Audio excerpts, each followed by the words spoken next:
সেটটা পিলালাম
আজকে বিএসসির মিটিং ছিল,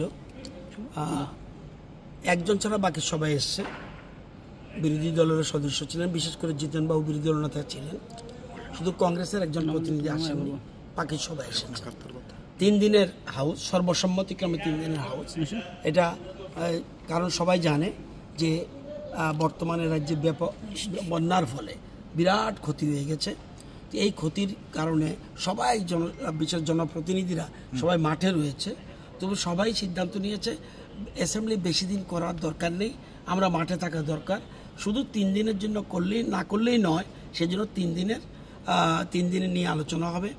বুধবার, বৃহস্পতিবার, শুক্রবার প্রাইভেট মেম্বারদের রেজলিউশন যেমন থাকবে, আবার বুধবারে ফ্লাড নিয়ে আলোচনা করবে, রুলিং পার্টির লোক আলোচনা করবে, অপোজিশনও করবে।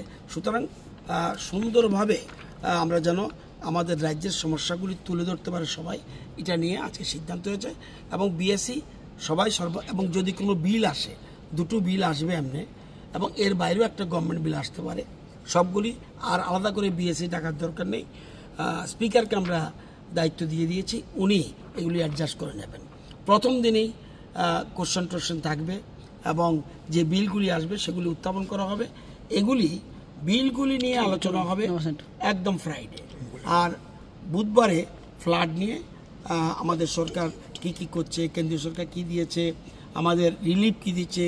আমার পাশে খাদ্যমন্ত্রী আছেন এবং খুব সুষ্ঠুভাবে রিলিফ বিলি হচ্ছে, এবং আমাদের কেন্দ্রীয় সরকার সাহায্য করছে, অন্যান্য রাজ্য থেকে আমাদের সাহায্য আসছে। সবাই মিলেমিশে আমরা এই অবস্থায় যাতে মানুষের পাশে দাঁড়াতে পারি, আজকে বিএসসি মিটিংয়ে আলোচনা। এবং বিএসসির শুরুতেই যারা এই বন্যায় বিশেষ করে নিহত হয়েছেন, মারা গেছেন, তাদের আত্মার সদ্গতি কামনা করে আমরা 1 মিনিট নীরবতা পালন করেছি। বুধবার, বৃহস্পতিবার, শুক্রবার, 4 তারিখ, 5 তারিখ, 6 তারিখ, 4 সেপ্টেম্বর, 5 সেপ্টেম্বর, 6 সেপ্টেম্বর। সিদ্ধান্ত হলো বিএসসি, আমরা চেয়েছিলাম সকলে মিলে যে অ্যাটলিস্ট অন্যান্য বারের থেকে একটু ডিউরেশন বাড়াতে, কিন্তু সকলে মিলে আলোচনা করলো বিরোধী দল সহ, যেহেতু সিচুয়েশনটা কিন্তু ফেভারেবল না আমাদের রাজ্যের জন্য, ভয়ঙ্কর বন্যা, এবং সব জায়গায় কিন্তু এখন পর্যন্ত বন্যার প্রকোপ কমলেও এখন অনেক মানুষ শরণার্থী শিবিরে আছেন, তাদেরকে সরকার খাওয়া খাদ্যের ব্যবস্থা করছে, চেষ্টা করছে। এমত অবস্থায় যে এটাকে 4 দিন 5 দিন নেওয়াটা সমীচীন হবে না বলে সকলে সহমত পোষণ করেছেন। এবার 3 দিনই হবে, 4, 5, 6। এর মধ্যে ভেরি ফার্স্ট ডে অর্থাৎ প্রথম দিনেই এটা বন্যার উপরে ন্যাচারাল ক্যালামিটিস, বন্যা কিংবা ল্যান্ডস্লাইড সব কিছুর উপরে একটা আলোচনা হবে, বিশেষ আলোচনা হবে প্রথম দিনই এটা। এবং এটাকে এই জন্য হাউসের যে সময় আছে বিকেল 5টা পর্যন্ত, তার থেকে সময় বাড়িয়ে নেব আমরা। এটা 2-2.5 ঘন্টা হবে, সব প্রয়োজন 3 ঘন্টা হতে পারে, মেনলি বন্যাকে কেন্দ্র করে। 3 দিন হবে 4, 5, 6 আসবে আসবে কিছু কিছু বিল আসবে। হ্যাঁ, কোশ্চেন আনসার থাকবে, তো আছে সব সিদ্ধভাবে।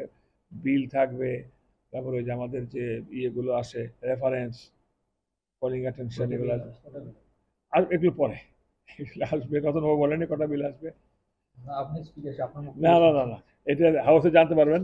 হ্যাঁ, আমি বলছি আপনাদের, কিন্তু কি কি বিল আসবে বলবো না, কটা বিল আসছে বলবো। আপনারা হয়তো জেনেও গেছেন কিংবা জানবেন।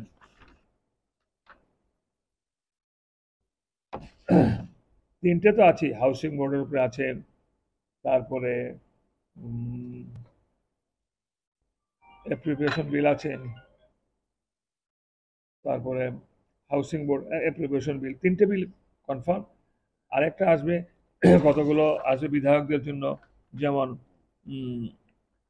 বিধায়ক যারা, এটা সবাই মিলে সিদ্ধান্ত নিয়েছি যে যারা একবারের জন্য বিধায়ক হয়েছেন, একবার মিন ফুল টার্মস না, শপথ নিয়েছেন যে সকল বিধায়করা যে কোনো দলের হোক, উনি পার্মানেন্টলি বিধায়করা যে সুযোগ সুবিধা পান সেই সুবিধাগুলো পাবেন। মানে আফটার মানে রিটায়ারমেন্ট কিংবা বিধায়ক এক টার্মসে রইলেন, সেকেন্ড টার্ম থার্ড টার্ম নেই, ওই এক টার্মসে বিধায়ক থাকার সময় যে সুযোগ সুবিধা পেতেন কিংবা পান, একদিনের জন্য বিধায়ক হলো শপথ হলো সেই সুযোগ সুবিধা পাবেন। বেসরকারি বিল জানবেন, বেসরকারি বিল এখন পর্যন্ত মনে হয় নেই। ওটা আমাদের যে রেফারেন্স, কলিং অ্যাটেনশন আর প্রাইভেট মেম্বার আসবে। হ্যাঁ, এটা বিল না, প্র্যাকটিক্যালি এটা আলোচনা, একটা মোশন। কততম বিল? এটা হলো 13তম